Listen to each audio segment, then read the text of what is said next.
10 with 10 thumbs up. There's 10 people watching?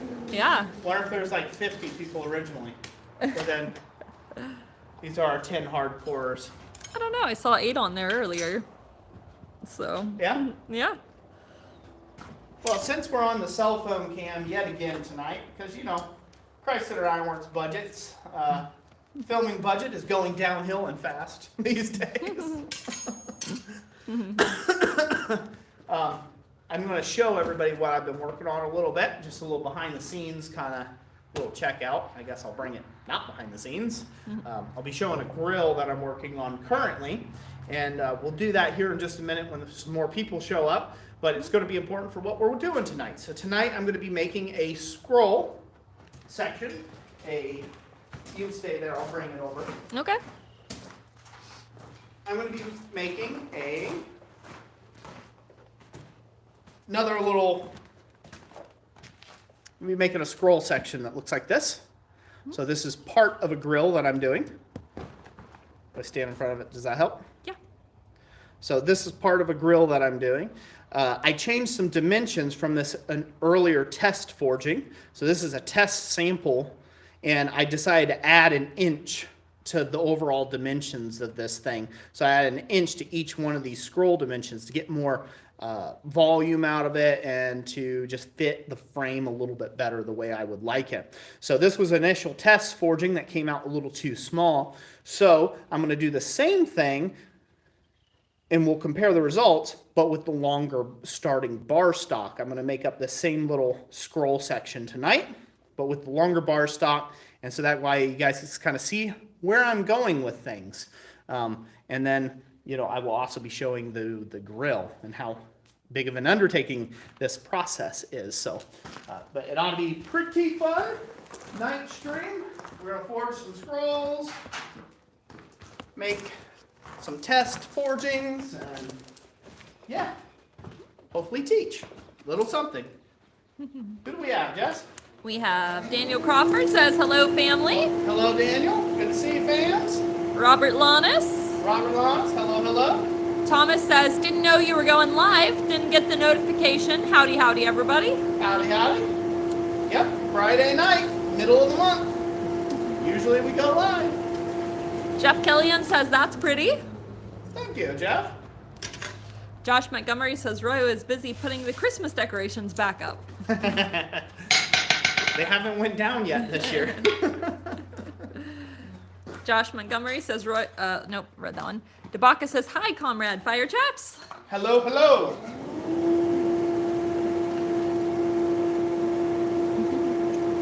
Thomas says, good thing Tim O'Connor let me know.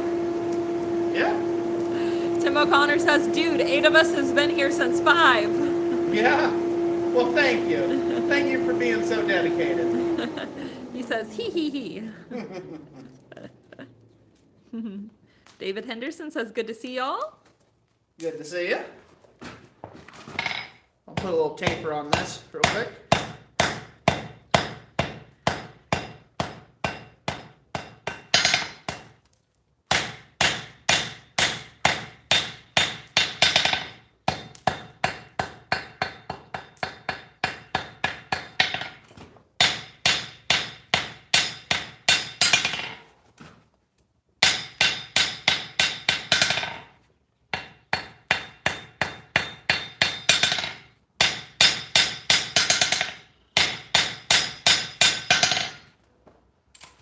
So originally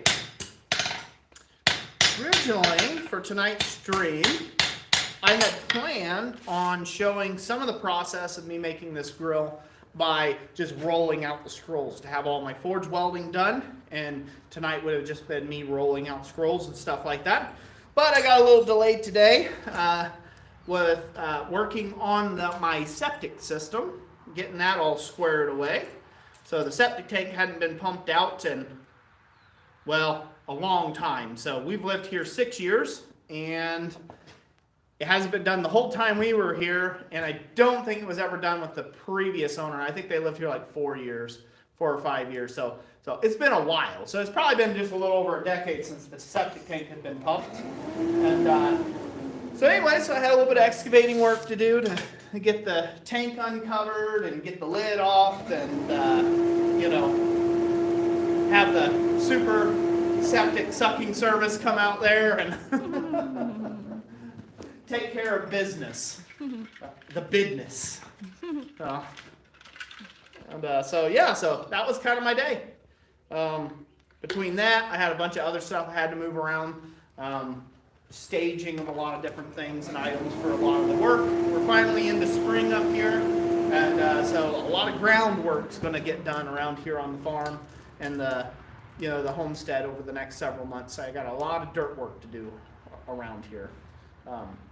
So yeah, that was my day. So I didn't get around to doing all my forge welding today or any of that jazz. Thomas says, I'm just on my drive home from the fields of poo and disparity.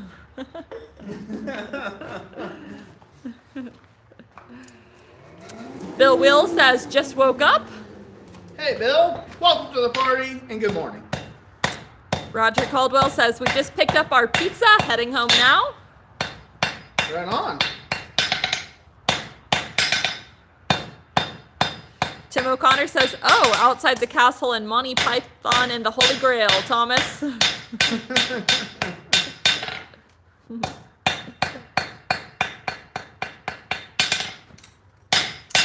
Something I'm doing here on this smaller scroll that I want to mention real quick, just a good teaching point. One of the things that I'm doing is I'm actually using, so if you have an anvil that doesn't have a tapered horn section to it, where you can have reach to get to the other side, and you have a short piece you're working on where you can't set it on the anvil and work out to that far outside edge, one thing you can do is use the hardy, use the space between the near side edge of the anvil and the hardy hole itself, and you can use that as your far edge of the anvil, because your hammer, if you can see that, I don't know if they can see that very well or not, your hammer just about fits right inside that 1-inch hardy hole, the corner of your hammer. You could get some strikes right on that and just bypass just the edge, so you can get a really nice sharp taper on your scroll pieces or whatever short little piece you're working. So you can use various little points for reach on your anvil, even if you don't have a European pattern anvil like this where you can easily come over here to the horn. I've gotten used to doing this basically at the hardy like this from way back before I had Olga, and it just kind of stuck with me. So sometimes I have to remind myself that I have a horn over here that I can do that type of work on, but surprisingly it doesn't come naturally as me just coming over here to the hardy hole of the anvil and using that as my short horn, if you will, or my short cross section that I can work this across. It's something I picked up doing back when I had a London pattern anvil, and well, I've done it like that ever since. High Desert says, yeehaw, finally something very interesting to watch other than keeping up with news and politics. Ugh, yeah. I'm glad I'm more interesting than news and politics. I would hope so. If I wasn't, I'd give up my career on YouTube. So. Donovan McConnell says hello from the snowy mountain of Casper, Wyoming. Hello, hello. Welcome. Thank you for joining us. Hello, Rusty Hubcap. Hey there, hey there. Alan? Jeff Killian says the ring is higher pitched at that end of the anvil. Oh, much higher pitched. A lot more resonance. All right. How many people we got joining us, Jess? Enough people to show off? 32. 32? All right, that's enough people. So that's good enough. So this evening we actually have some family in town, so we're going to end it right at 7, so we're not going to go super late. And there won't be a membership stream tonight, just so this way the channel members know that. There won't be a member stream tonight, but we're going to do this forging stream. We're going to go up right around 7:15. We were running late, so, want to get with family while they're in town here. But if you will bring... Come closer. join me over at the bench, would you? The bench, sure. Yep.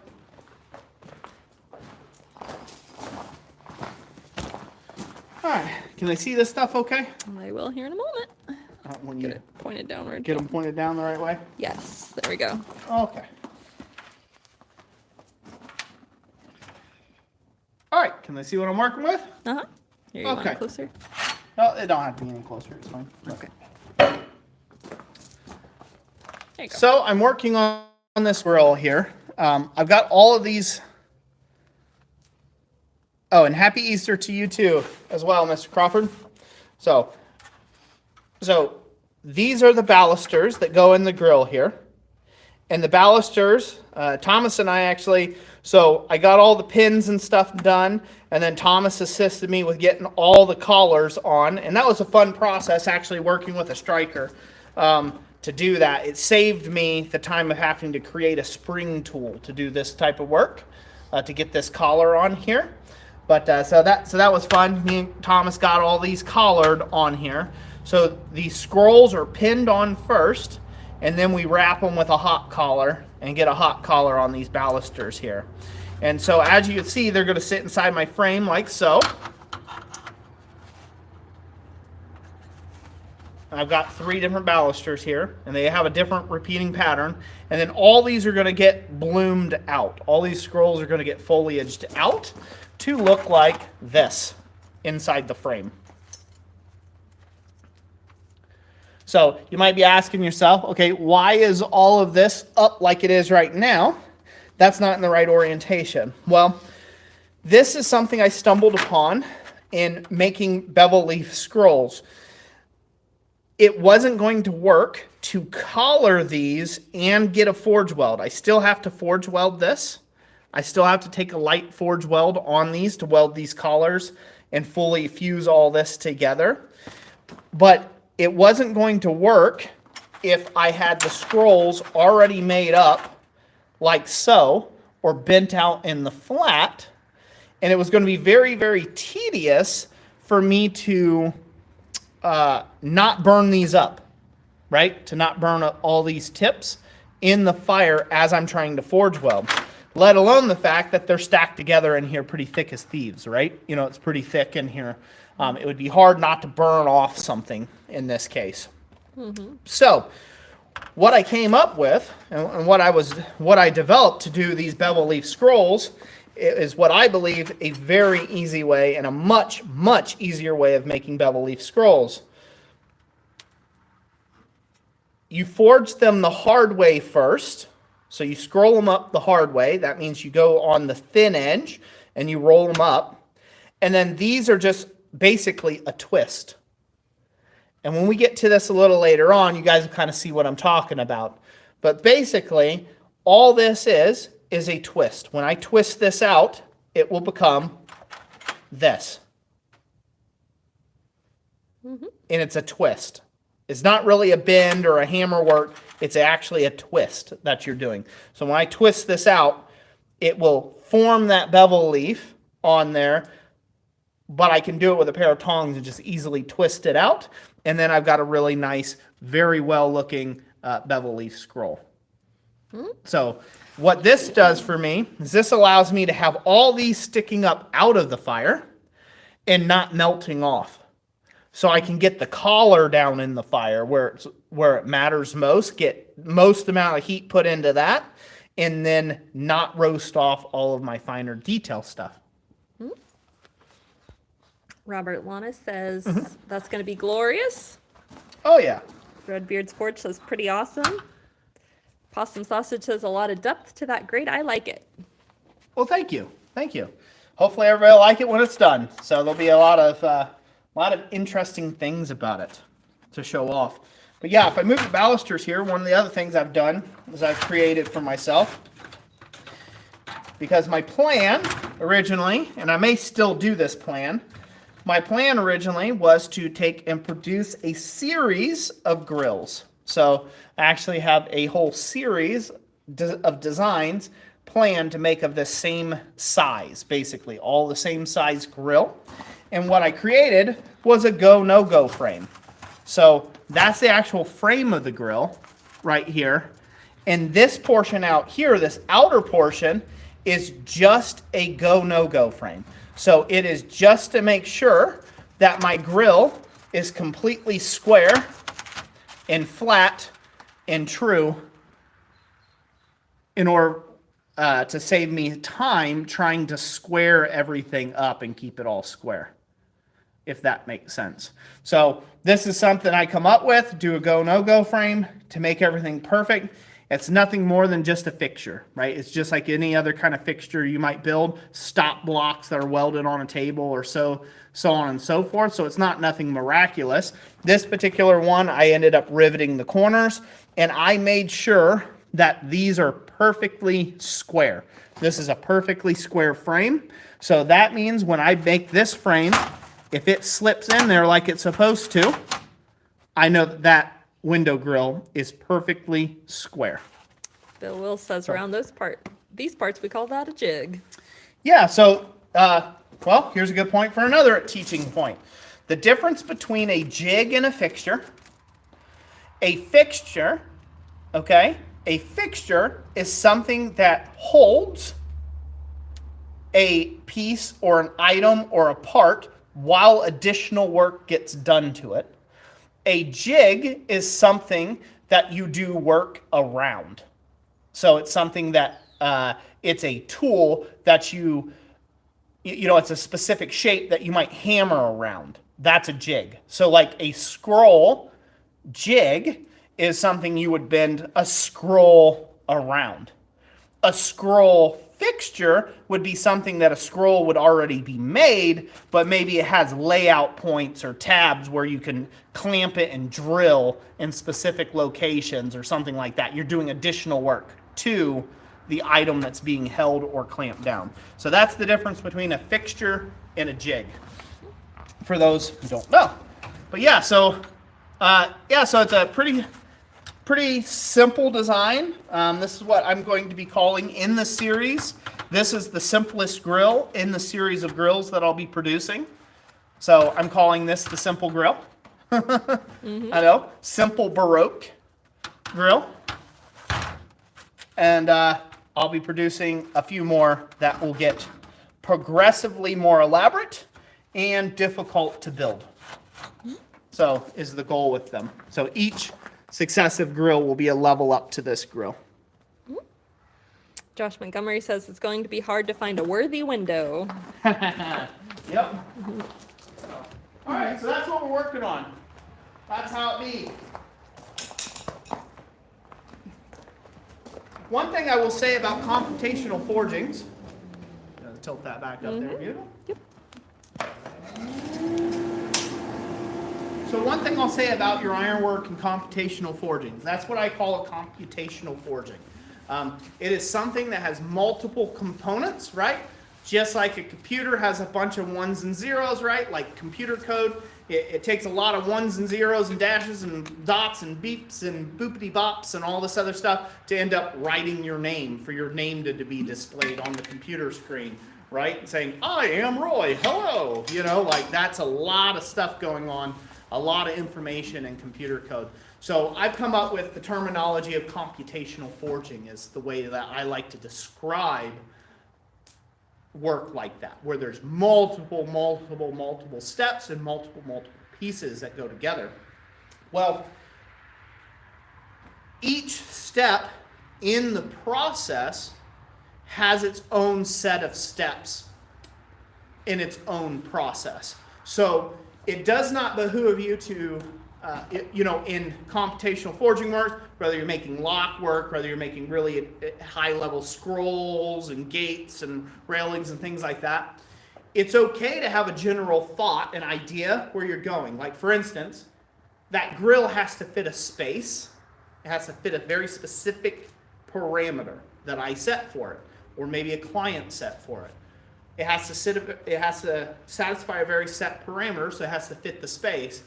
But beyond that, the process in which we take to add all the ornament and all the elements and all that other stuff, that is all undefined. So that's up to you as a blacksmith and your skills, and if you become a master someday, to be able to masterfully undertake all those various processes and do them in the right order, the right sequence of events. But you can break anything that's ever been made, you can break down to its simplest of elements and focus on one element at a time. And then you make that element fit in the process of another element, and so on and so forth. And you keep stacking those up, and then you will get a final picture. Well, it's important in that computational forging that you make sure that each piece of that puzzle is as nice as you can make it personally, within reason. Obviously, we all have time, right?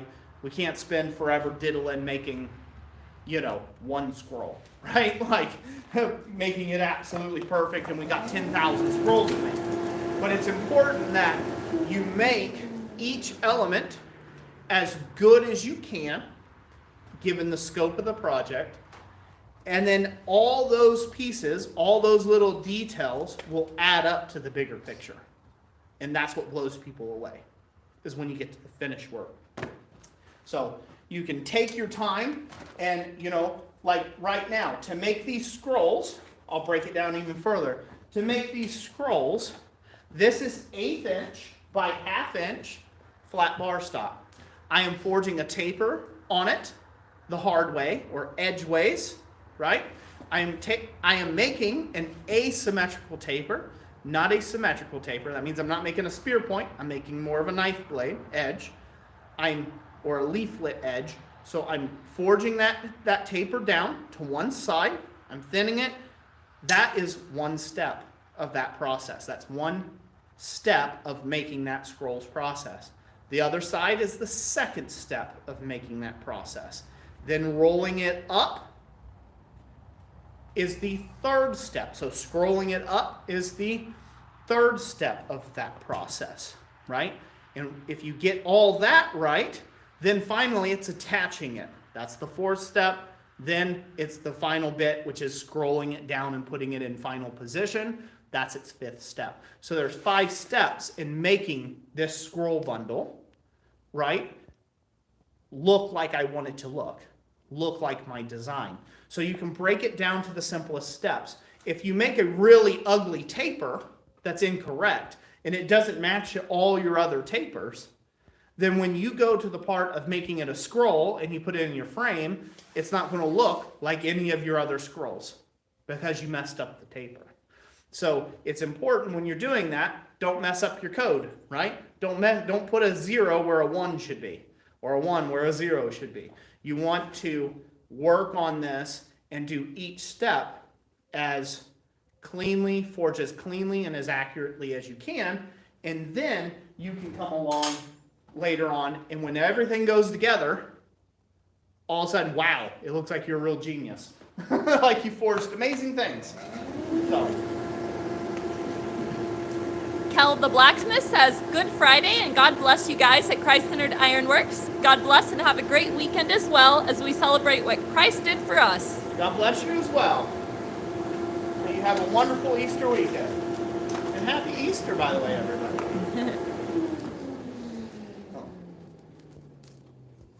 Tabaka says more cocoa than rococo. Oh, this is actually Baroque. High Desert says, is that a window grill or is it for something else? And can you gold leaf those scrolls as a finish? Yep, you certainly can. So the this here is what you would consider a window grill. It basically has it has a good size for a decent sized window. It has a decent size for, you know, a good sized window. It would be considered a window grill. But that being said, what I plan on doing with it when it's done, it's not going in a particular window, but it's going to go in a much larger array of grills. So I'm going to show off them in a much larger display, if you will, right? They will be in a larger display. So it's more of a sample grill to showcase what could be done. This is something that you might produce, this grill. We'll call it a grill, right? But this could very easily be a inset panel for a railing, right? This could very well easily be just a showcasing of individual ballusters, how they would look if you were doing a large railing project or a mezzanine or a balcony or something along those lines, right? So this could be what you would call a sample grill. And it's a good size that, yes, you could put it in a fairly small window, but this if I were to be really honest, this size grill with the dimensions I'm working on is more of a sample grill, right? It's a showing of skill. So that's what this is for. This isn't for any particular customer or project.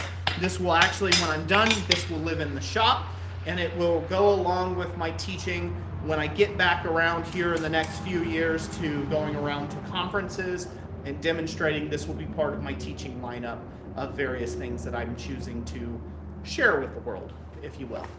So, as part of my educational program in blacksmithing. Tim O'Connor said that'd make a sweet wall sculpture even. Oh yeah. Crawford says that'd be an awesome baluster railing. Mind blown. Oh yeah. Thomas says, Kenny says hi. Hi, Kenny.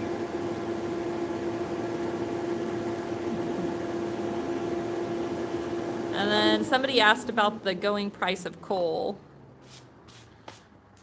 Good question.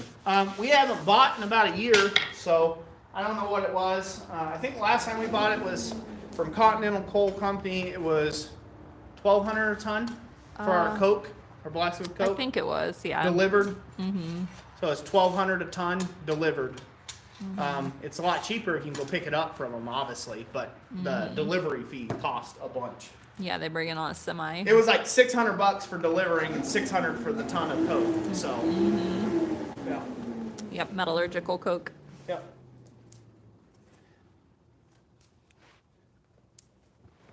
Bill Will says you could use it as a kick plate for a screen door or reshape taller and thinner for a mailbox stand. Yep. Robert Long says make it a clock, LOL. Boy, they're coming up with all sorts of D&D ideas, aren't they? Yeah. Hello, Bortagov. Hello, Bor. Keith Tenzing asked what the starting stock was. So the starting stock is mild steel, 1/8 inch thick by 1/2 inch wide, and a total, well, they vary in length. So the scrolls are 5 inch at the smallest. It's 5, 9, and 13 inches in length. I tried it at 4, 8, and 12, and there just was not enough volume in the scroll. I just didn't like it, so it wasn't going to fill the frame as nicely. And I found through test forging that it was going to go much better at the 5, 9, and 13. So, hence, I pivoted.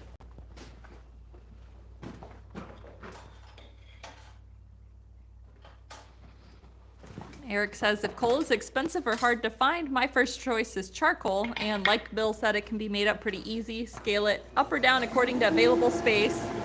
And Bill Will says keep about 3 times more charcoal than you would coal because it burns much faster. Mm-hmm. Yep. So I'll stop there for a second. So I get this a lot. I get this question a lot about coal coke, expense, stuff like that.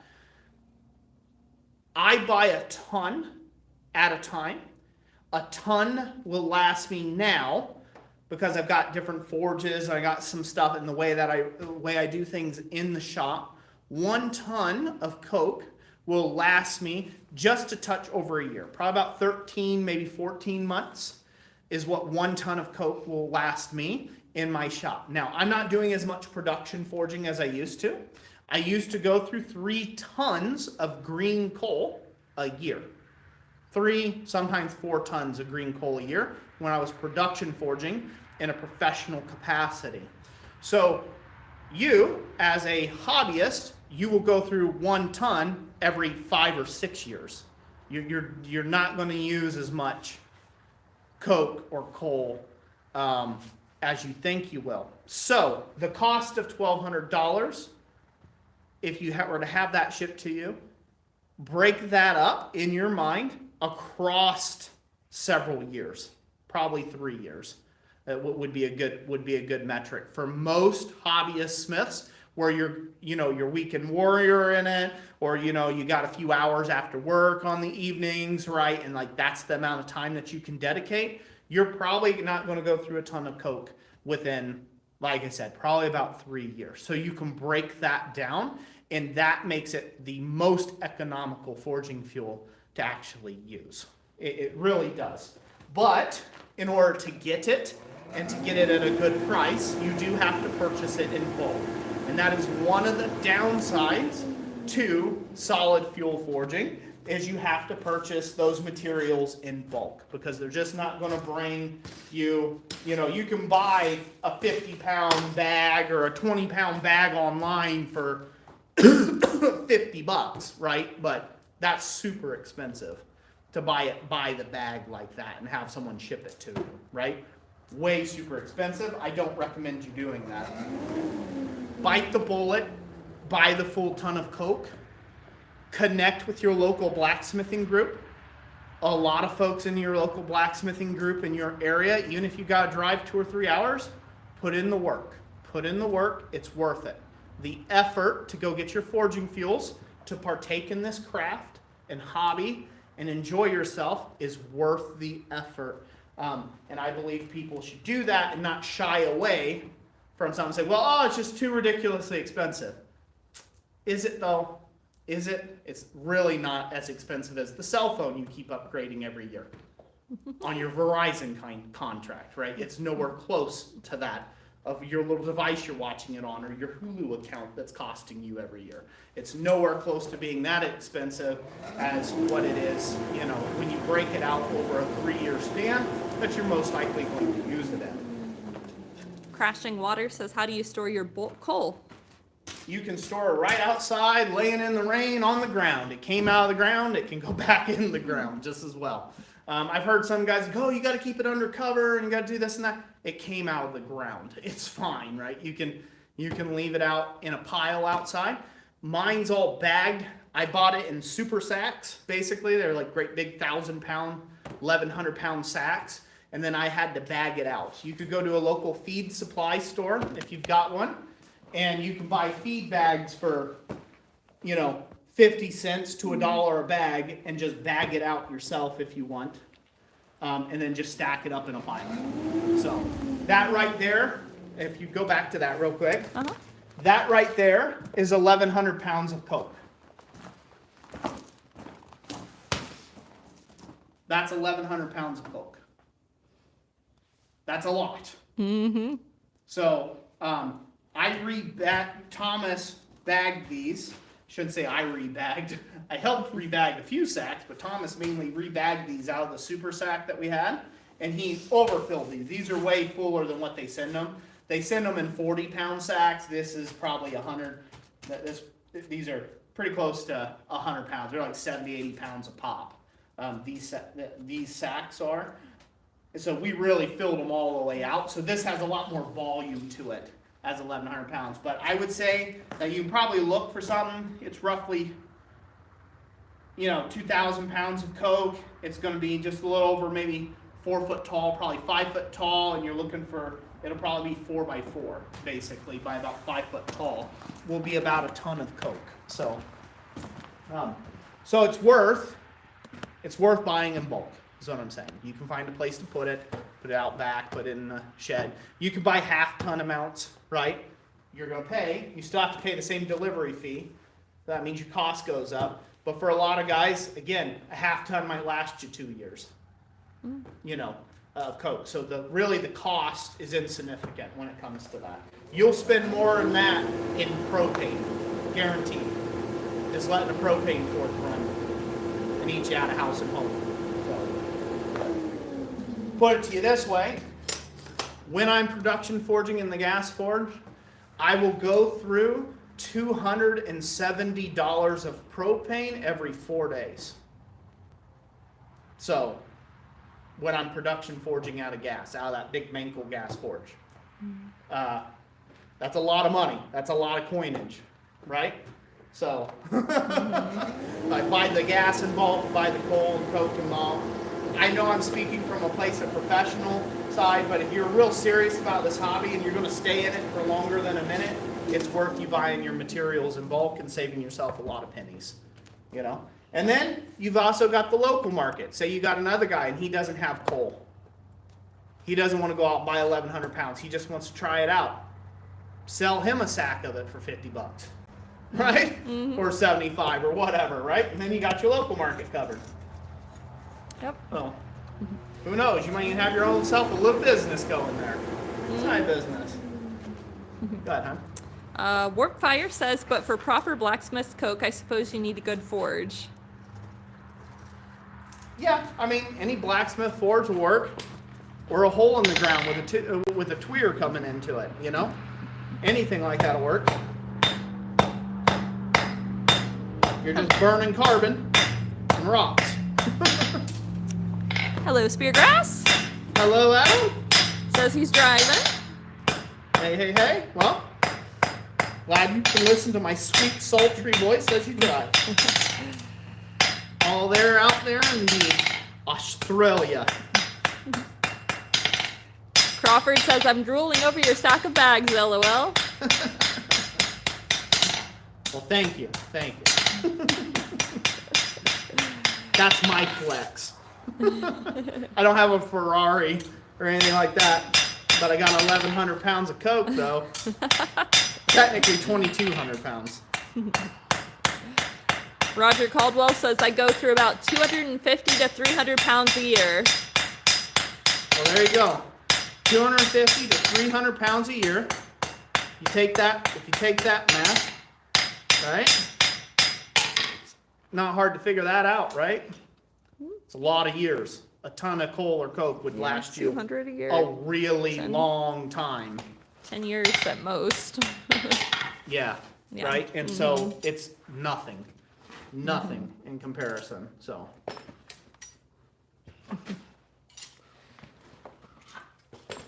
Speargrass is wondering how he's going to make a horse bit Lauren asked him to make. Says issue is with the stainless that the way she described it, haven't seen any pictures yet. It sounds like a twisted wire dog bone snaffle. How do I fix the ends of the twist together when I can't forge weld stainless? Braze. Yeah. Braze it, braze it, braze it. Or just polish it up real pretty and make it out of something besides stainless. Ha-ha! They'll never know. Yeah, everybody was suggesting stainless because this could be in the horse's mouth, but I mean, technically it could be mild steel if you just kept Horses it oiled. have had iron bits in their mouths for Yeah, a long time centuries. before stainless was around. They'll That's be true. fine. A little bit of vitamins. Tim It's always O'Connor. the glue factory if it doesn't work out. I don't think you say that to a horse person. I mean, Roy's not a fan of horses, so you'll have to excuse him. Tim O'Connor, I think the minimum from Mid-Continental Coal and Coke is, I think, half a ton. Because we didn't have a way to move a full ton at a time, so they actually gave us two Half-ton amounts. half-ton amounts. He says, Roy, the summer beard is styling. why, thank you. I go through my beard stages. It's actually warm enough today where it's okay to have the summer chops. Yeah. It's been like 30 degrees and still some snow up here lately, so it's finally had a nice 60-degree day. Yeah. Another thing I want to point out to folks. Do you notice how this fire's still going? It's a complete farce. I have found this. I don't know if there's other grades of coke out there other than the stuff that I've been getting. I know there's other grades of coke. I don't know how they perform differently. But for the longest, it was said that if you don't keep a constant airflow going to a coke fire, it just dies out. That's incorrect. It doesn't just die out. As you can see, this is stoved up, proper maintenance, and it stays lit. So I've actually went inside and come out 6 hours later, and this coke was still on fire. Enough for me to step on the blower and bring it up to heat within about 4 or 5 minutes. So coke, although it doesn't have all the smoke, right, of the green coal, it doesn't have all those sulfurs, it don't have all those tars and oils and things like that in it. So it's cleaner in that result to burn, right, for you and your lungs and stuff. It still puts off a soot, it still puts off like an ash, like a really gravelly, sandy, it's a really sandy kind of like fly ash that comes off of it. But you don't have to keep a blower going 400% of the time. I come and I heat it up, I get it right to where I want it, I bring up the temp just like in green coal, bring up the temp where I want it, and then I let off the blower. And that really conserves on fuel. So I took one shovel full and dumped it on here. There was already about two shovels full of coke on the top of this forge at all times. And I just added one shovel to before the start of the day. And I find that will last me, depending on the day, if I'm doing a full day, like a 10-hour day of forging, I have to do about two and a half scoops of coke. And it's a small scoop shovel of coke. And run through that to maintain the height of the fire and everything that's with it. So, just something to keep in mind. So you don't have to add air constantly. It does not die out. Assuming, or at least that hasn't been my experience, assuming you have a deep enough fire pot, right, to contain enough coke in that fire pot. If it's a real shallow fire pot, that might not be the case. You might have to keep air going to it constantly to keep that mass hot. But in my particular case, I have about a 6-inch deep fire pot. And yeah, it'll hold a coke fire for quite a while, even without air going to it. Questions, Jess? Daniel was sharing a bit about his horse he had. I think he meant Mare liked her sweet iron bit. What sweet iron? No idea, but it's actually slightly sweet to the taste. Most Snapple bits are either iron or chromed iron steel. And Ibaka says, I knew horse people who left iron nails in the water troughs to sweeten the water for the horses. So there you go. There you go. Maybe they like iron mild bit steel. Won't kill the little critter. Saved it one more day from the glue factory. Keith Tenzing I'm says, gonna lose an audience. Keith Tenzing asks, what's the difference between green coal and coke? Okay, so green coal, green as in how it's dug out of the ground. That's what they mean by green coal. So what they mine out of the ground is what goes in a pile and is what shows up in the bag that you get. It's raw. It's out of the ground. Green coal has a lot of other things in it. So it still has some silica in it, some silica sand, so it still has sand in it. It still has, other things besides pure carbon in it. It has various debris in it. It has some oils in it as well, right? And and it has a lot of sulfur that's in it. It has quite a few things in it, chemical compounds and stuff that are kind of all amalgamated in the piece. When you put that green coal, I'm giving you a very short list. I'm not doing it you can actually Google what's in green coal or what's in bituminous coal, and you can find an exact breakdown of what's actually in it. But I'm not there. I'm not an encyclopedia. The point is it has a lot of other matter in it that's not just pure carbon, okay, that you're burning. So, with that being said, when you light a fire to it, it produces a lot of smoke. It puts off that classic coal smoke that we all know and love, that we get drawn to a coal fire for in the first place, right? It doesn't smell like a campfire. It smells like, you know, a coal forge is running or a steam engine's going down the road or something, right? And so therefore, it puts off a lot of yellow, sulfurous smoke, and it has that eggy smell to it sometimes. And again, it's a very distinct odor.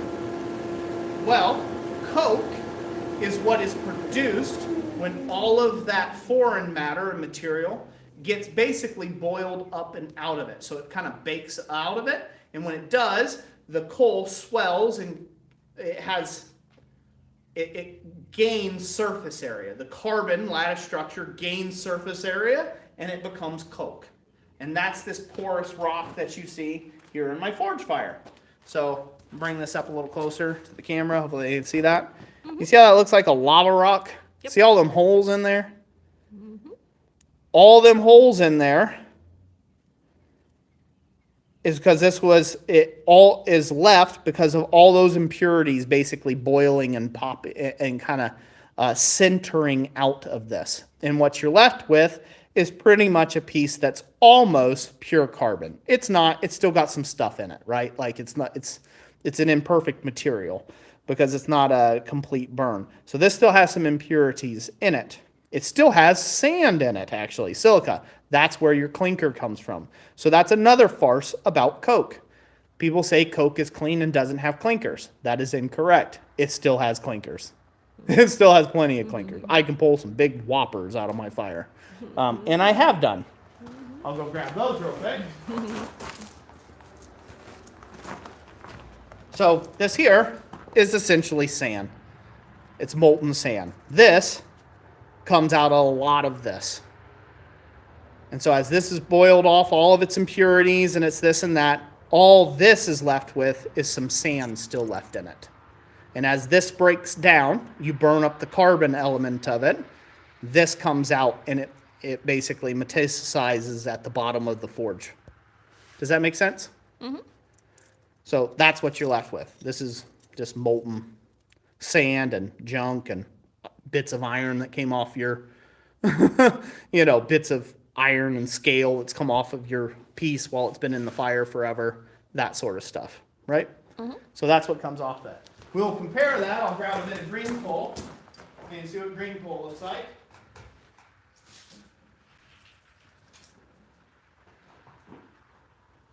Oh, got a better example? A second. Where'd the green coal come from? Huh? Somebody give it to you?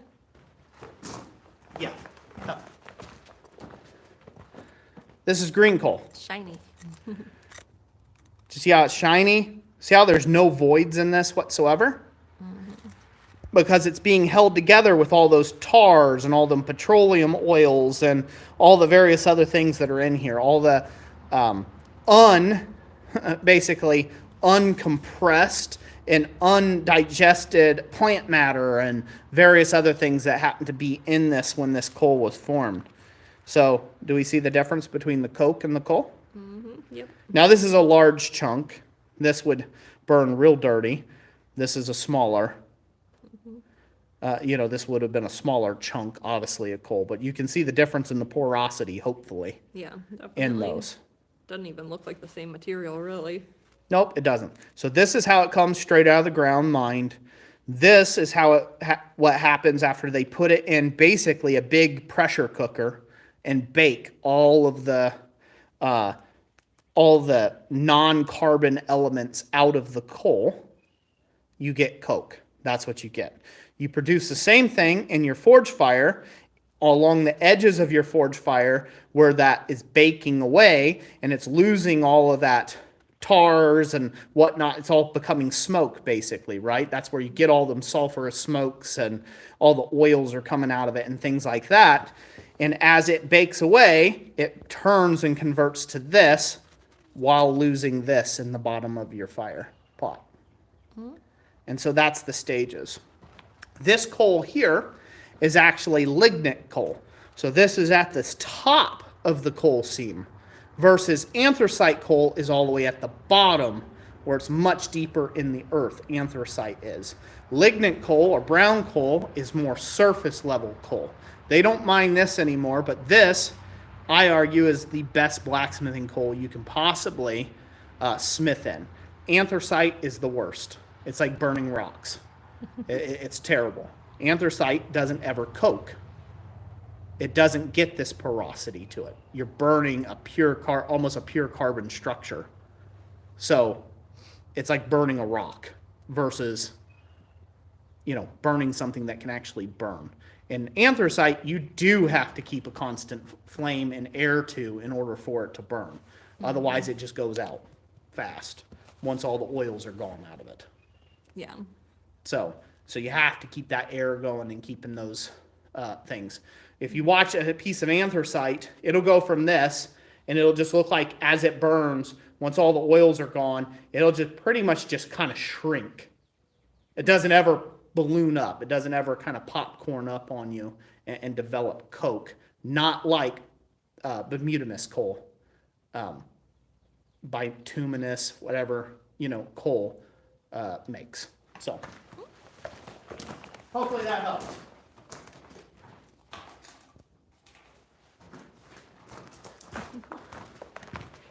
I am by no means an expert when it comes to coal, coke, all the ins and outs and productions. I'm not a coal historian or anything else like that, but I have spent the majority of my working career as a blacksmith forging with coke and coal. So I do know a good bit about, I have a lot of observational data of how it actually burns and how it converts and what it does. And how to best use that for my purposes and my forging projects.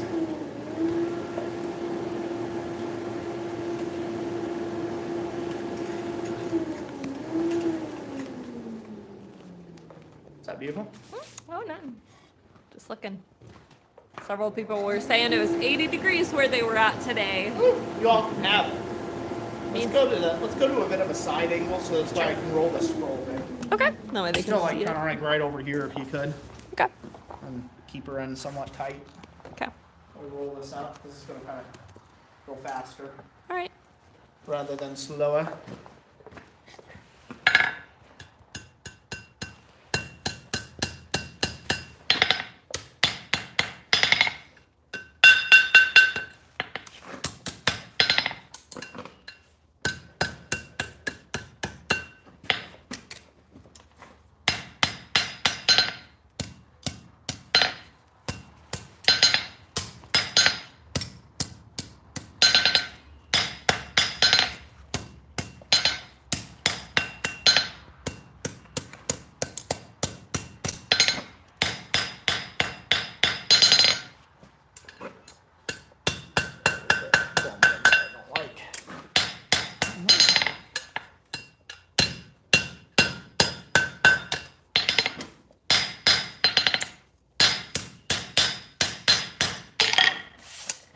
Questions, Jess?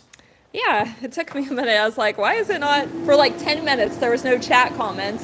And You so, scrolled up and didn't scroll down. No, it wasn't that. I kept scrolling to the bottom, and then finally I went and I looked. It was like showing me top chat only. So, Oh, okay. so there we go. Finally, I'm getting all the comments. Okay. Keith Tenzing says, sorry for all the questions, but I use propane. What do you do with the clinkers after you pull them out? They make great driveway fodder. I mean, basically they're saying you could crush them up, you could put them in a garden space, you could fill a flower bed with them. They make great driveway fodder. Like I said, if you got potholes, you fill in potholes in your driveway with them. There's not a lot you can do with them. Some guys have sold them as dragon poop. Yeah. Painted them and sold them as dragon poop. Jessica made a sculpture where it looked like a meteor I did. impact with it once. The enamel fused to it, which was interesting. Yep. I guess because of the glass and sand content. In most of my shop floors contain some percentage of clinker. So, I'm not in concrete shop, so, my shops aren't concrete, so I can afford for it to have some percentage of clinker there. Robert Lana says he gets a ton of green coal for about $359. There you go. That's a great price. I'll say this about blacksmithing coke. It's more expensive than green coal. Again, because they had to put it through additional process. Green coal, they pull it straight out of the mine. So you're going to get what you pay for there, right? Mm-hmm. Tim O'Connor says, I gotta say, one of my favorite things is to do hard way scrolling. It's a good thing to do. Dana, no, I don't think I've seen the pictures of the tree that you had to remove. Yeah, he sent me some. I'll have to show them to you. Okay. Oh. Get that hot and bend it just a bit more. I didn't like where it bent there. Eric says, I can't speak for all of anthracite, but it seems of what I believe is sulfur, yellow streaks, and I get tons of clinker, so it's still pretty dirty. Yep. Oh, it'll still have stuff in it. It'll still have stuff in it, but it's like burning rocks. So it's not good. So let me I've gotten in trouble. I've gotten in trouble many a times online. Let me preference. Let me try to explain why anthracite's not great coal. It's not great blacksmithing coal. If it's all you have to work in, it's a heat source, right? Our interest as blacksmiths is to pound iron, right? Not necessarily to be a bunch of Nancy pantses about what we're using to heat up that iron with, right? At the end of the day, we want to beat hot steel, right? That's however we get it hot. That's predominantly the interest, right? For most folks, they want to make a thing and they need to get it hot in order to do so out of metal, to move metal. So with keeping that in mind, the reason why anthracite is not good blacksmithing coal, empirically, it is not good blacksmithing coal, is because it does not have surface area. It does not have the right characteristics of surface area to both insulate your material and to burn up the excess oxygen in the atmosphere of the forge. So it puts all that excess oxygen onto your heated piece of steel, and then you suffer from a lot of additional excessive oxidization or scaling on the piece of your on your steel. When you're working with anthracite, you have to be very careful not to burn your material. Remember, it's not heat that burns steel, it's oxygen. You're rusting away fast. It's oxygen that burns the steel, not heat. So therefore, a forging environment that you want in your forge is you want enough oxygen to develop the heat you need and all the excess oxygen in that forging environment to be consumed by the fuel, which then leaves you with an oxygen neutral environment for your steel to be in. When you're starting out, and this is why if you can get bimutinous coal or bituminous or however you want to pronounce it, right? If you can get your hands on that kind of coal versus anthracite, you will have a lot better success with running a coal forge. There are so many groups online and there are so many forums dedicated to telling beginners the wrong things about coal. It's all misunderstood. Someone had a bad experience, so now gas is king. Someone had, but they didn't know enough to not know what they didn't know, right? So I have been smithing in coal for a very long time. Not as long as some, but at one time that was the only option that blacksmiths had to them, was smithing in coal or charcoal or nothing. That was it, right? For a very long time. I've been around since before gas forges were a thing that were even approachable to a beginner smith.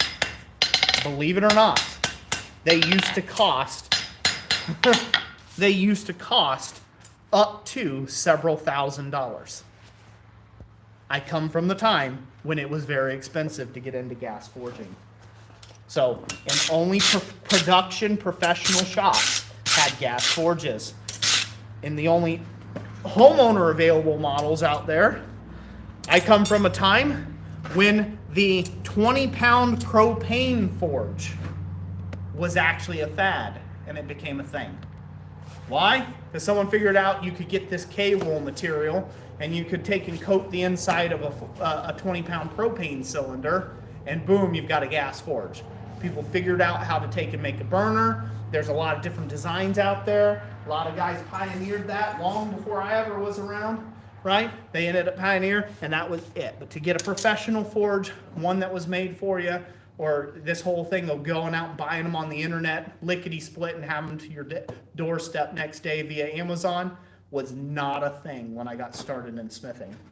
So, a lot of guys have bad experience in groups with coal or with coke because they don't know what they're doing with it, and so therefore then they project that to everybody else, or they get angry at me and yell at me in comment sections online because of their own ignorance. But anthracite coal is not good forging coal. It is coal that you can forge in. Yes, it's all you have, fine. It is not good forging coal. Done. I could have a whole conference where I invite smiths to my shop and just preach that if I wanted to die on that hill and show you exactly the differences. Show you how anthracite burns and show you how, bituminous coal burns. And, I could do that if I wanted to waste my breath on those sort of things. But, yeah. So don't take it as the gospel. Test it for yourself. It's worth a test for yourself. If you're using anthracite, buy a bag, the overpriced bag online, buy bituminous blacksmithing coal somewhere. Buy you a bag of blacksmithing coal and try that instead. And I almost guarantee you'll be like, this anthracite stuff sucks. And you'll have a far better result. And you'll burn through a heck of a lot less. You'll have a lot less frustration, tears, crying, yelling at your maker. God, why? As that piece you were working on for the last 4.5 hours just burn up in a blaze of glory because you walked away for 30 seconds. You'll have a much better result.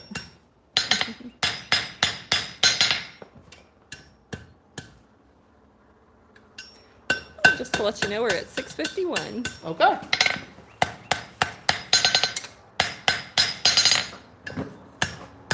Dana says, Roy, wasn't that your first video on how to make a gas forge? Yeah, it sure was. 20-pound propane sink. It wasn't my first video, but it was a funny one, though. That was back the day when I used show tunes and slideshows online. David Henderson says, propane is just too hard for me to get dialed in. Well, it all depends on what you're doing. If you're just trying to get a heat source out of it, propane's okay. But again, it's one of those things it's okay not to be an expert at, right? If you're learning these things, like any new piece of tool or equipment you get, you're not going to be an expert at it when you first get it. You're going to have to take the time to do the research. You have to take time to study. Every piece of tool and piece of equipment is a little different. It has its own little quirks, All manufacturers have their own little quirks and problems and upsides and downsides, and it's just worth for you to, you're going to have to work through those, No one was born a genius overnight. I certainly wasn't. So it's okay to think these things through a little bit more. Dana says that's what got me hooked on blacksmithing. Debaka says my forge is also an old propane tank. Yep, been around a long time. A lot of guys have been using those. David Henderson says, my issue is I hardly ever use it, so I'm just not as good with it as I am with coal. There you go.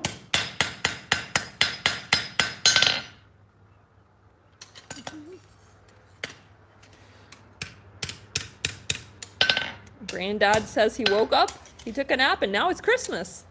Ho, ho, ho. Get a little more roll on the one side of this thing than the other. I'm going to have to open her up a fuzz and get a little more extra roll out of this other side.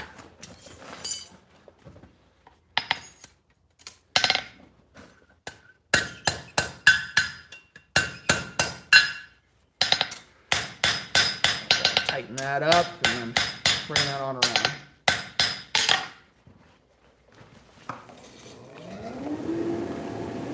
Yeah, one of the reasons why online sometimes I'll take heat for stuff like that, it's very hard to convey perfectly all the nuances in the smithing industry, right? So it's a lot easier to make a bold statement, say, you know, like for instance, I'm not a super huge fan, I know, I'm against the grain, I'm not a super huge fan of induction. I think they're fine, they're great. You got the money and the coinage, and you live at the right geographical location to be able to put in an induction forge in your shop, sure, by all means do it. If that's something that tickles your fancy. Me, it doesn't tickle my fancy. But it's real hard to take and make a statement online and be able to convey everything. People have such short attention spans anymore. It's very hard to convey your full thoughts and theories on stuff, or at least I am not very good at it. I'll just say that. I'm not very good at conveying my full thoughts and feelings in a 30-second short, right? Like, or in a 3-minute video with lots of cutscenes and jivey music and, you know, stuff like that. I'm just not very good at conveying everything I would like to say about a subject. It's difficult, right? So, that being said, you know, blacksmithing, there is not one human alive, period. Not one single smith, not one single man, woman, or child alive that has all the answers when it comes to smithing. They don't. Blacksmithing is a old, slow, honorable craft that has been done since humans have discovered fire, basically. Since we got the idea to beat some meteorite between some rocks, right? It's been a really long time. And so that means in a craft that spans generations upon generations upon generations of smiths, you will always will you have nuance. What works for some won't work for others. What will work for, what's good for the goose isn't always great for the gander. You will always have that in smithing, period. So same thing, no matter tools, just insert whatever it is you have a question on. Insert where? Bending forks, are they good or not?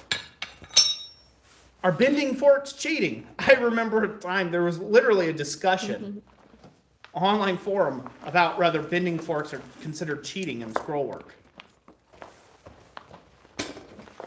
I bet you didn't know that was a thing, that was a hot debate.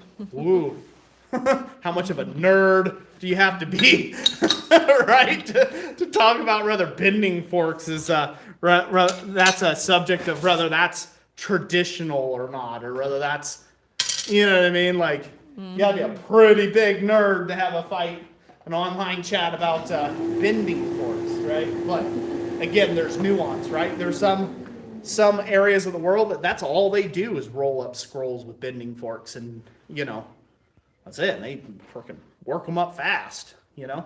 And there's other people, they're like purist. They'd rather just spend all their time doing it by hand, right? And they think that that's the best way possible. Neither are right, by the way. Neither one's correct. It's just two different methods about achieving the same result. What's up, babe? Hello, Eli. Somebody was saying that they should gift you an induction forge for Christmas. Oh, that was Mr. Crawford. So in other words, Roy wants an induction forge for Christmas. Ha ha ha ha. Nope.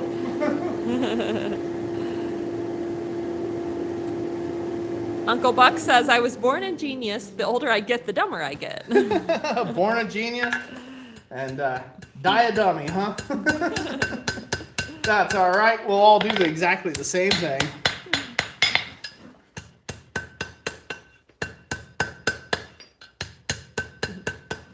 Vice City says, I wonder if the question of is blank cheating has been around in the blacksmithing community since the introduction of the iron hammer over a stone one.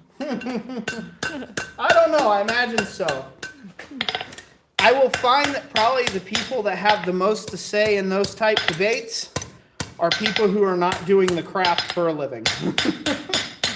Generally speaking, that would be an observance. I'll say stuff like that because, well, it makes good YouTube content. I'll say things like 5 reasons why induction forges suck. And guess what? Oh, the hate. Oh, the hate. The rage bait that could be for my channel. Now, I could go later on in the video and explain, like, 50 ways to Sunday how they're great and 5 ways that they suck. And people will only catch on to they suck. And they'll be too busy typing their angry, shouty comments to to hear anything I'm saying. So, yeah. Down Under Farm and Forge says, LOL, check out the Blacksmithing for Beginners for all the arguments. Laughy face. I have farmed them before. For YouTube video ideas. When I've wanted to stir the pot.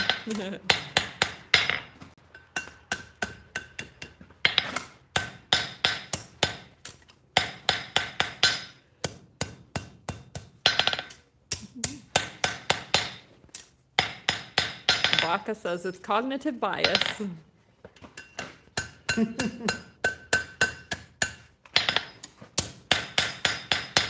We all have it. And if you say you don't have it, you probably are completely afflicted with it.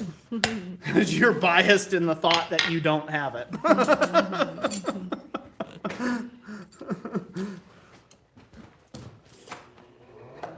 Daniel says there's time and process for every scroll. Oh, yeah.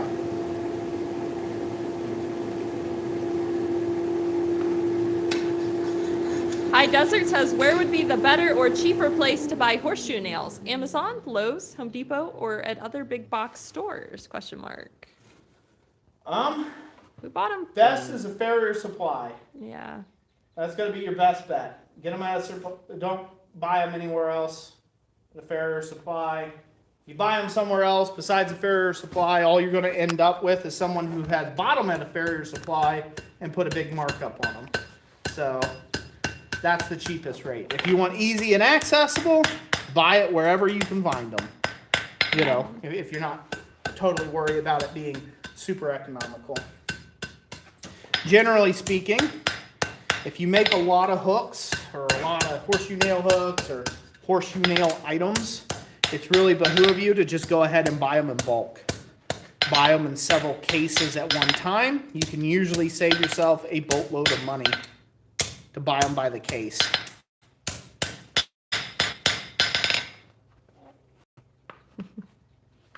Yeah, there's one place we bought from before, Yoder's Blacksmith Supply, and they don't have a website or anything. Like, they're completely old-fashioned. You have to get a catalog from them, and then you just call and you leave a voicemail on what you want to order. And then you have to send them a check. And then they ship it to you with an invoice in it, which was interesting. Or at least that was what they did like the second or third time we ordered with them. Yeah.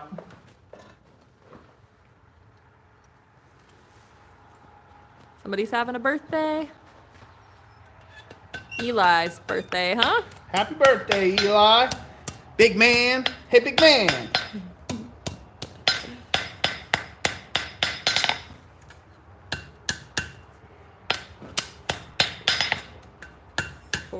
watching.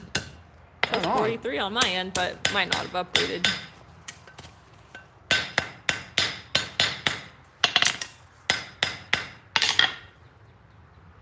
Yep, I need to straighten that out just a fuzz. Take a little out there so I can roll that just a little more.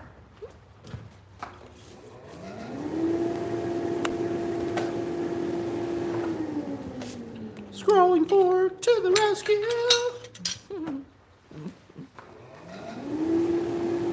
Do you have like little theme songs for different tools in the shop? Oh, I do. That was just one of many. Yep.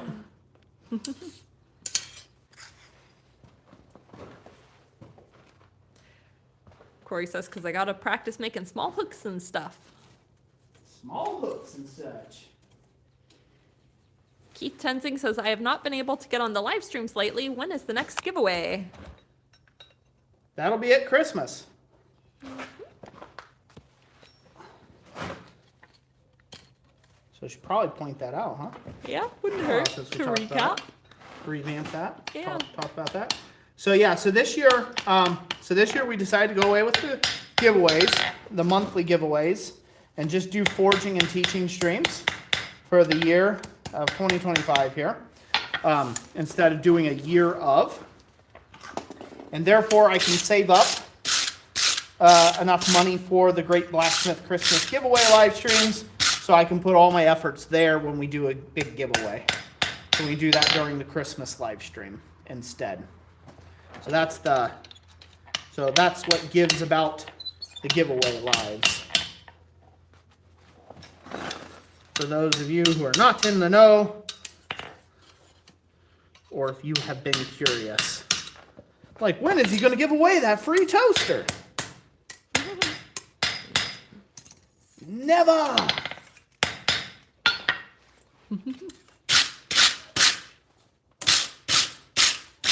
Granddad says, how many of those scrolls do you need? So, in the grill, there's 46 of them.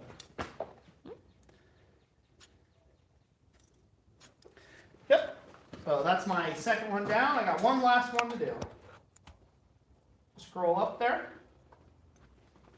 That's me tester.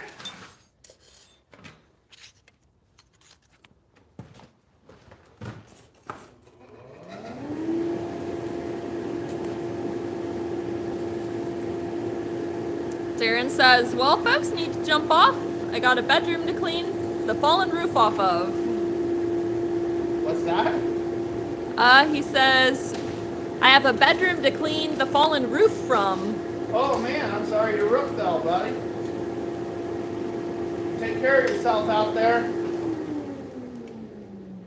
As they say, don't take any wooden nickels. Keep your stick on the ice.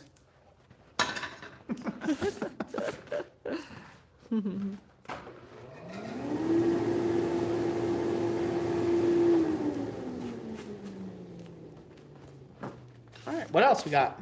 What else we got? Let's Any see. questions? Let me see.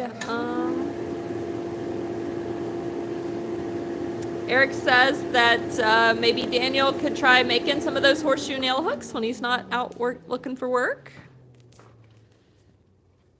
Let's see, you answered on how many scrolls we need. Right now we're also having a monthly live stream, so we'll have another one next month. Yep. And Thomas said he didn't get notified, but if you've joined our newsletter list, we do have, I try to come out with a newsletter a couple of days before our live stream. So it'll tell you when the next live stream is just a little bit before it happens, like 2-3 days. And then also we have like a recap of our most recent posted YouTube videos too. So just in case you're not getting those YouTube notifications, our newsletter is a really good way of keeping up with the goings-ons here at Christ-Centered Ironworks. Yep. Oh, you should also mention the sale we're doing right now currently. Yes. Yeah, we are doing a sale. Started on Thursday. We're running it for a week. We're doing 20% off shop organization stuff. So that is things like the Vice tool stands, the shop wall rack for tools and hammers and stuff. Then we have like our wall our floor wall rack. You see one of those over there, kind of in the upper right-hand corner, over that way. We've got that. We also have new and used hooks that are for belt grinders and stuff. You can use those to organize. And mini swedge block stand. If you don't have one of those yet and you have a couple of little mini swedge blocks, those are real great too. We got one right back there. Yep. And it'll hold 4 mini swedge blocks, and you can use it while you're working on stuff on the edge of the swedge block too, so it's real handy. You walk them around and show them all the good stuff there. Yeah. That way you can give them some good details of everything. Give some details. Yeah. Right, this is... Do we still have that gimbal anymore, or did we sell it? I forget. Oh, what, for cell phone? Yeah. No, we don't have that anymore. Not anymore, okay. We quit doing very much with our cell phone, but here's the swedge block stand. As you can see, it holds 2 down below and then 2 on top. Just like that. One of these is made by Roy. 2 of them were from Derek Melton, I believe, and then another one from Holland Anvil. Holland Anvil. Wasn't there one on Etsy? I'm trying to remember the shop name now. I'm drawing a blank. So we've got those. Let's see, here's one of these tool stands that we have too, so it's a real good way. Roy keeps all of his power hammer tooling on this one over here. So basically, you get the end pieces, and then you cut the bars to length. You buy those yourself separately, so you can cut them to whatever length you want. And you can make yourself a nice rack that'll fit your space. Corey, no, we don't have one yet for 50-pound swedge blocks, but we've been thinking about developing one for that. I'll take you guys down here to see this other one. Here's one of these vise organization, vise mounted tool stands or tool racks. This one is called our concentric one because it's got a bunch of like semicircles going out from the center. And somewhere around here we have another one of those. Oh, yep, right over here. Here's our other style, our Uncle Buck's Forge style that has various size circles in it. And then here's another one of our freestanding tool racks. So yeah, that way, you know, it's spring, and if you want to do some spring cleaning, we got options for you, and it'll help you get organized and be efficient as you're working in your shop. Also, one of the other things we have is we have clearance. We have some clearance items as well. That we have a clearance category in our shop now on our online store, and those are items that are either being discontinued altogether, or they are items that we are doing adjustments to, and we are getting rid of the old stock in order to bring in the new size or the new adjustments. That way we don't have weird mismatch things going out to customers. So be sure to keep checking the website for clearance items as well. We just clearanced a lot of our pentagon bowls, our octagon bowls, Ship's wheel, seashell, seashell bowls, skillet blanks. There's a lot of clearance items in there. A lot of our easiest spatula and ladle levers. We clearanced those because we were making some adjustments to those as well. So be sure to check out the store on that. Yeah, the clearance stuff is 40% off until it runs out. We've probably sold out. It's extremely limited time. So yeah, I think about a third of the items so far have completely sold out that were put in the clearance category a few days ago. Yadabaka, the other one was Okolon. That's who I was trying to think of. And we will have more factory seconds coming up soon. That's something I have to take some time to list, right? That way people know what they're getting. Yep. David Henderson, yes, we're going to keep doing pan blanks. We're just adjusting them just a little bit. So on those, right? So the skillet blanks, one of the adjustments, here's a perfect example. So what we have found is so the original skillet blank that I made, I added extra. So if it was a 12-inch skillet blank, I added an extra 1/2 inch to the diameter of the skillet. Well, the boxes we buy are standard at 12 inches. So you kind of see there's a problem there, right? Mm-hmm. And so what was happening is it was causing undue pressure and strain on the box and causing, premature failures of the boxes. So gotten some pictures from people, not that it was a problem, like, hey, got my item, great, thanks. But I noticed that it had rubbed through in some places on the box or things like that, right? And so we're going to shrink that down just a fuzz in order to make it a true 12-inch. So this way it'll fit in a true 12-inch shipping box, if that makes sense. Mm-hmm. So it's going to be about a 1/2 inch smaller in diameter, but it'll fit in a box better, and it should still work out the same. It'll still make up the same skillet. It's just, instead of adding that extra fudge factor in there for the 1/2 inch, I took that away. So this way, we can accomplish that and do it a lot better and not have anything fall out of anybody's packages. So we don't want to do that. So it's kind of preventative in that way. Likewise, the easiest spatula and ladle ever blank. We took 1 inch out of the length of the handle. We did that so this way we can put it in our flat rate shipping envelopes and we can fit it in there amongst all the other items.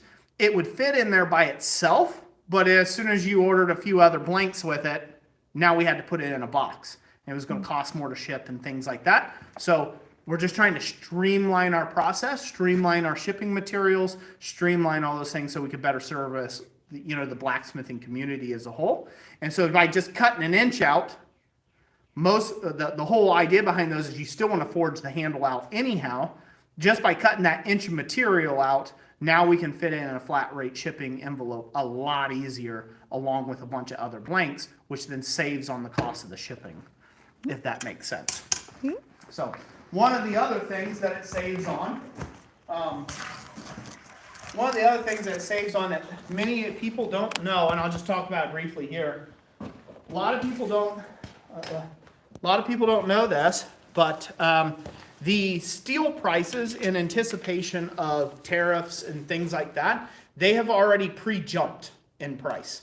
So whether there was tariffs or no tariffs, I couldn't tell you if any tariffs are being employed or not in the steel or copper or whatever industry. But, the market overreacted. They overreacted and prices shot through the flipping roof. And so they have yet to go back down. And so therefore, and there's talks that if and when the tariffs do hit, they'll go even higher. And so one of the things where there's a bunch of extra, I'm going through a lot of my steel blanks and seeing what can still produce a great product, but just if I can take it and make it 15% smaller, if I can shave a little off, or in certain departments, again, there's just certain things that it's like, you know what, that thing's really big. It doesn't really need to be that big. In fact, it's bigger than all of its other counterparts. It was an arbitrary measurement we gave it to begin with. It's not like it had to be that size. We just let's just doodle something. Yeah, that'll work. Mm-hmm. And we start selling it. So some stuff, if we sell enough of them that if we can reduce it by a little bit, then we don't have to jack our prices up to meet the cost that everything's going up. So I've heard rumors that steel right now jumped already by like 30%, and it's projected it could jump an additional 30 to 35%. So that's a big thing when we haven't changed our prices in 4 years. You know what I mean? So that's a big thing, right? Can't keep swallowing that without making some sort of adjustment. So I don't believe in continuing the madness and passing those savings on to the next guy. I don't believe in passing the buck to the end customer. I just try to reduce the margins in our own company a little bit and just try to hold the price as steady as I can on steel. I don't want you buying a snowflake one day and it be a snowflake blank from us one day and it be, you know, $5, and then the next day you come back, it's $15.57. Right? Like, that's just not a good way of doing business. So, at least I don't think it is. So hopefully everybody can understand that. Corey, with the 120 degree tool, the 12-inch one, yeah, we're actually going away from having two sizes, the 6 and the 12, and we're just going to do 10-inch. Yep, we're going to do 10 inch instead. Yep. You'll be able to still do anything with the 10-inch. You'll be able to do anything you could have done with the 12-inch and anything you could have done with the 6-inch anyhow. So you could, but I just wanted to meet in the middle somewhere and say, okay, 10-inch. Yeah, we'll just find the middle point and just offer one of those and streamline that process a little bit better. Yeah, our battery is down to 20%. Oh, battery's down to 20%. They heard the sound. They knew it. Okay. All right. Well, I wanted to show what these look like. And then I want to scroll one of these out so they can see how it looks as just a twist. Okay. I want to do just one of these like that to just showcase. Is that okay? Sure. Think you can do that? It'll go as long as it goes. Yep. I'll do the middle one here. So you can see how those are all made up now. Yep. They look nice. Ready to be pinned on a bar and then collared. And then of course there'll be 2 stacks of these. So I'll work on this middle one real quick. Okay. As we go, we keep talking. Conversations. Commentary. Yes, the lurkers are coming out. The lurkers are coming out. Bill will, yeah, if we need to see, we can work with you if you need your stuff cut out of a thicker material. Yeah. So, quick note on that. We get this a couple times. So, we carry specific materials in the shop that all of our products, all of our standard products are cut from. It's 16 gauge, 10 gauge or 1/8 inch material, and 1/4 inch.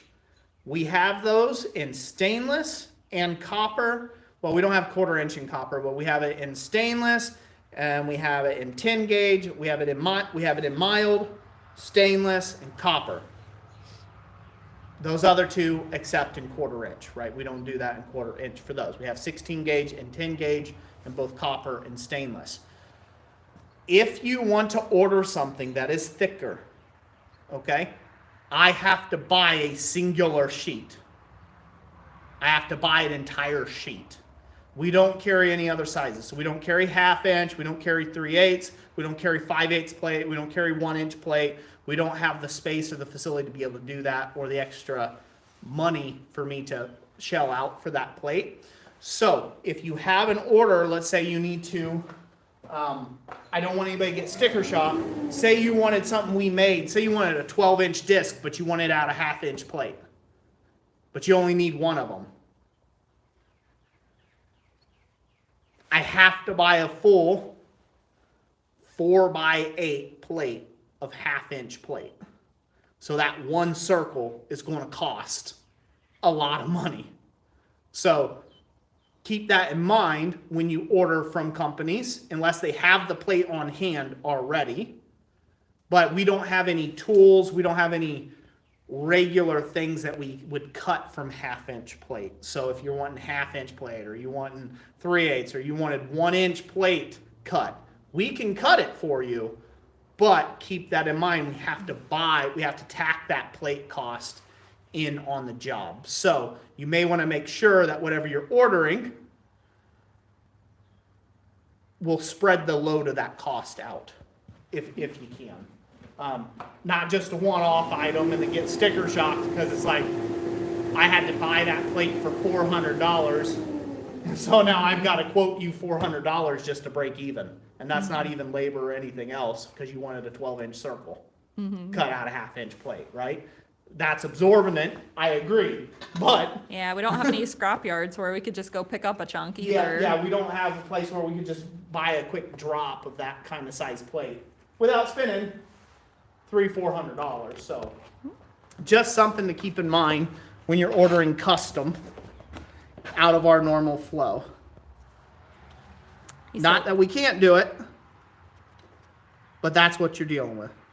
What's up? He says, do you have any tips on keeping my larger diameter grill blanks from warping during cooking? I was thinking of adding rings around the stock. Remember the grill blanks are the AE maps, so they have lots of cutouts.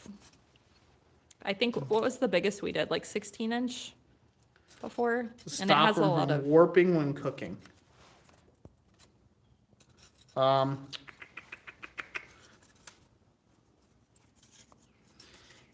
Anywhere you could add a support bar.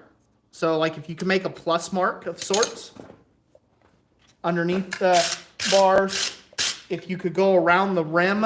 So if it's warping like a potato, you could do something around the edges to stop it from warping like a potato chip.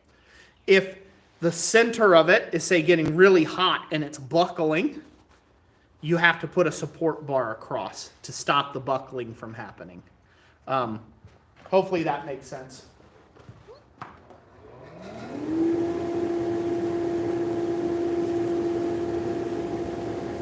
It's a good question. I would have to see, Bill, if you would, send me a picture. Send me a picture, and when I get some time, I'll try to write you up a reply on what I think you could do on that. It's really hard to answer that in detail, you know, without seeing kind of what you're dealing with. You know. He says potato chipping. Potato chipping, and I would thicken the rim. I would thicken the rim around it by just putting a bar around it. You know, that could be as easily fixed. So say if we were to cut those again, I think those were cut out a 1/4-inch plate, if I'm not mistaken. I think they were 10 gauge. Let me see. No, I'm pretty sure they're a 1/4-inch plate. He said 1/8 inch was the original order. Great 1/8 for the 8 to 10 inch grills, but not so much for larger sizes. Yeah, so for the larger ones. So we could cut that out of, say, a thicker, like a 1/4-inch plate. That would stop a good bit. There's still going to be tension in that. So if we did the 1/8 inch, you could cut a ring. You could make a ring kind of like our that's cut trivets to go around it, kind of like our trivets. Yeah. And that would help rigidize that quite a bit. Mm-hmm. We could do that as well. Yeah, or he says, oh, flat bars on edge underneath the longitude lines. Yep, that's definitely another way. So I want people to see how this is just a twist. Can they see this? Yep. See how I'm just twisting it? I'm twisting each section of this as I go. Kind of like a corkscrew. Yep.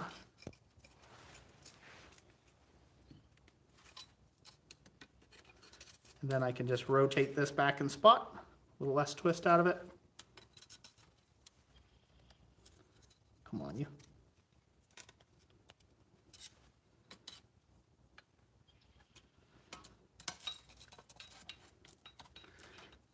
I'll have to heat it up again. You start seeing how that's twisting out? Mm-hmm.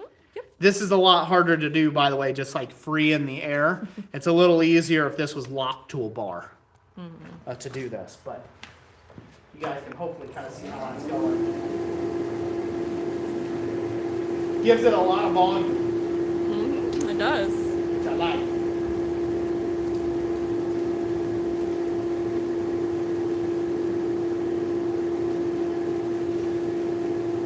Questions, Jess? Complaints, concerns? Thomas says, I remember cutting the flat earth stuff. It was cut out of 10 gauge. Yep. Bill Wheel We says, established that. awesome, thanks for the solutions. Welcome. Let's see, Dabaka's switching to his phone. His laptop's running low on battery. Phaladax says, have you ever smithed something too thin and the item split, and then you welded it back together and tried to smith the weld back down? Just a random question. I've tried a lot of stuff when things weren't going my way. Back in my early days of smithing. Now, if it goes too crazy like that, I just get rid of it and start again. So It'll go easier for you the second time around too, once you had a little bit of practice getting that shape the first time. Yeah. So something that experience will teach you, wisdom and experience will teach you, is that not every piece of iron that you're working on, even though you got labor into it, is worth saving. So you'll find that out yourself. It's kind of a self-determination you have to make. Hopefully you guys can see that, how it's twisted out of plane now. Yeah, we'll come closer. Can I see that okay?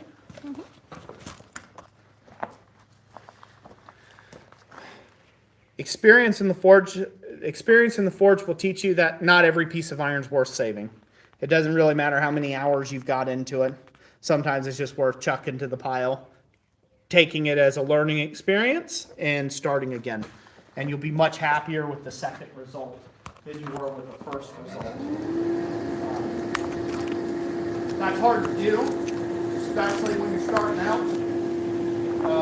It's a hard thing to do when you're starting out, and even after you've been doing it for a while, right? Because you've been doing it a long time, your stuff just gets fancier and more involved, and so it hurts even more when you ruin something that you've been working on for a while, for a hot minute. But the time that you spend miffed about it, the time you spent yelling and cursing and throwing your hammers across the yard and stuff like that,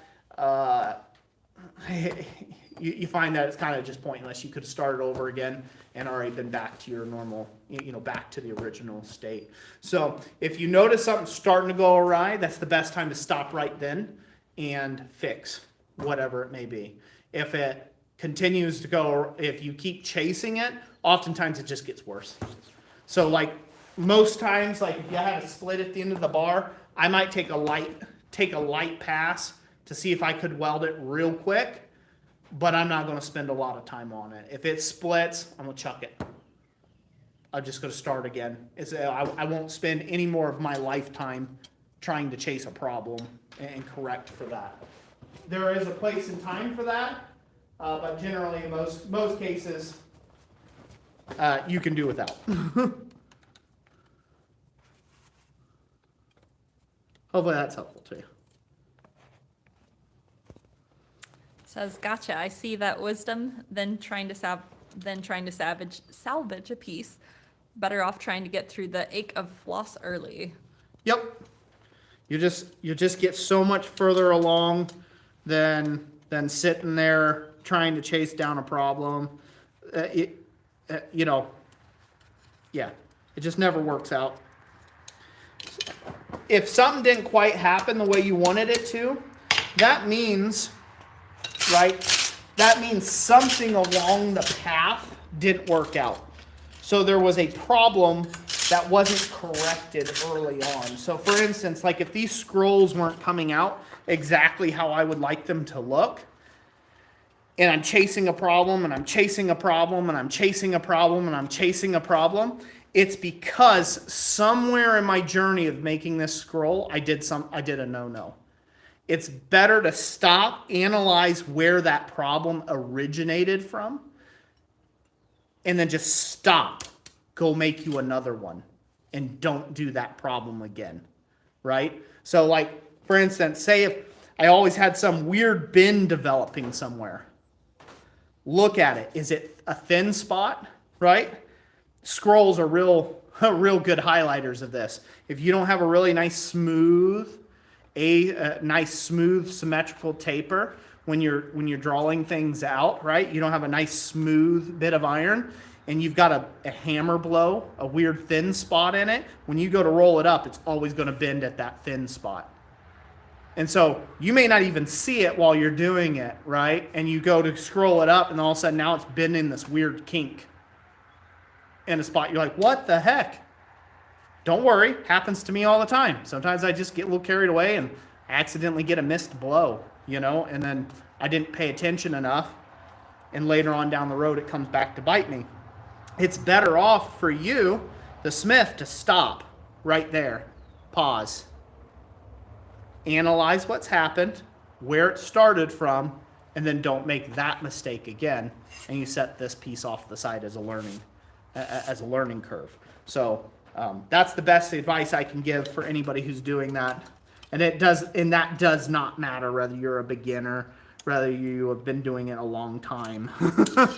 None of that matters. It's just a fact.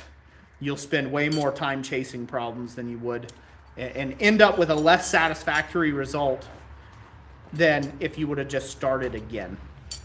So I got a little flat in here I want to take and fix, and so I'm going to do that real quick, And then you guys can see how that really shapes out. Doesn't that really look nice? Mm-hmm, it does. I think it looks nice. Corey Shire says, no, Roy, you've just found out how to make a scroll like that. LOL. Just now. Yeah, just now. Just Now I materialized. figured that out. Just now I figured that out.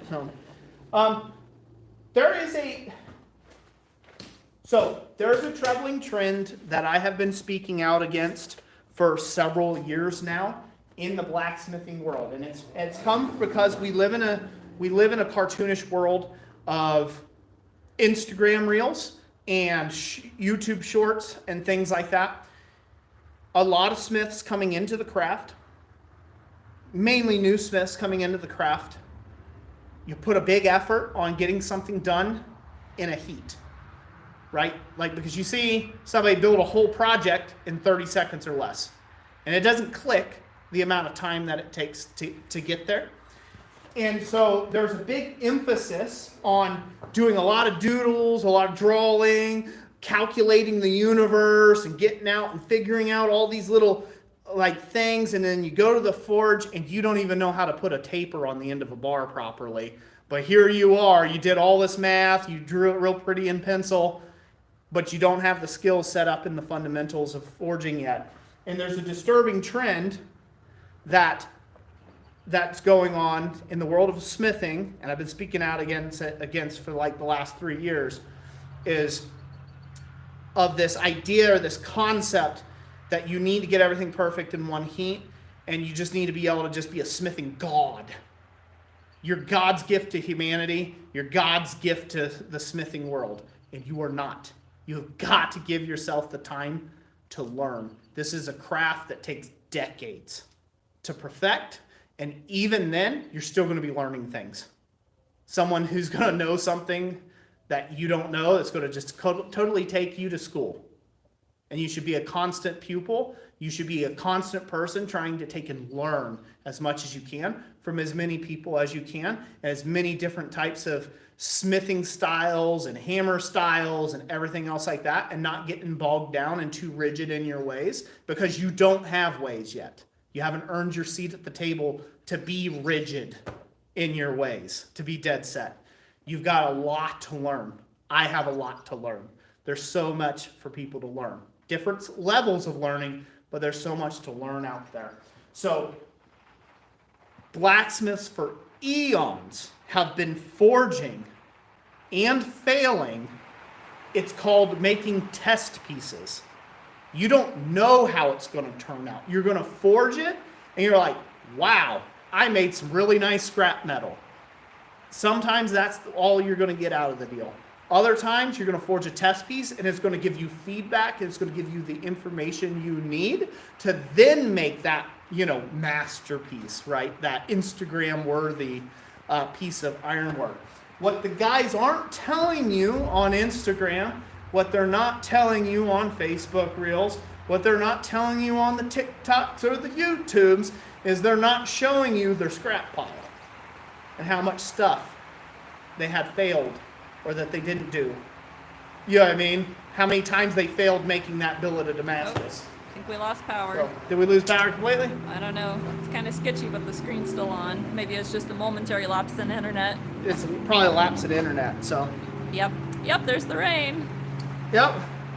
So, anyways, enough of that rant so I don't leave anybody with nightmares.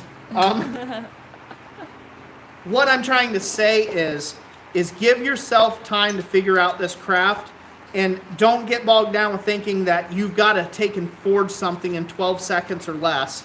Otherwise, you're not a real smith or you're not good. That's not a metric by which you should be measuring yourself. You need to measure each piece that you forge and you create by your last. You need to forge each piece and try to make it better than the piece that you forged before. And that's it. And you'll get exactly where you want to go, and you too will be making all the cool, peppy reels, and everyone will think you're a master, and you're amazing. And remember, you learned this from just some guy on the internet. Oh. Oh. We still live? We're getting comments. Okay, we're getting comments. Does it show that we're live? Do you have a screen? I mean, I have a screen. Just Okay. your face froze on it, so I don't know if it's just our end or what. Does everybody see me still? Dana says, "Got to go, everyone. Have a great Easter and great live stream, Roy and Jess. God bless Thank you you, and your Dana. family." God bless you. Happy Easter. Sound is live. Screen is frozen. Darn it. A moment with Roy, the podcast. A moment with Roy. Yep, it is a podcast now. All right, Rebecca. sound is live. Good. Well, you all will have to wait till next week to see how this thing fully turned out. Get all straightened up how I like it. Then I need to fiddle with this just a little bit more to get it exactly perfect the way I want it, but they can't see it, can they? They cannot. Darn it. We can. That's Well, annoying. if I press X, it asks if we want to stop streaming, so that's not gonna help. No, that's not good. Here, I'll try flipping the screen. Oh, hi. Okay, come back. So now let me flip it back around. There we go. Okay. Can you see I think me now? We're live. All right, Yes. we're still live? We're still live. There Okay. we go. There y'all go. There's the final result of that. Yes, voila. Here, I'll come up close so they can see all the beautiful 3D pop. All that 3D pop.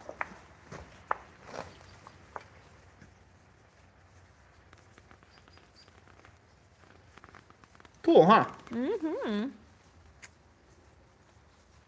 Very nice. And we're back. That's right. Good. 10% battery left. All right, good. We got plenty of life.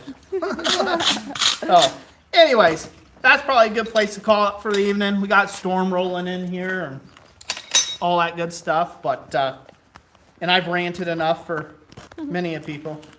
Many of people. Yeah.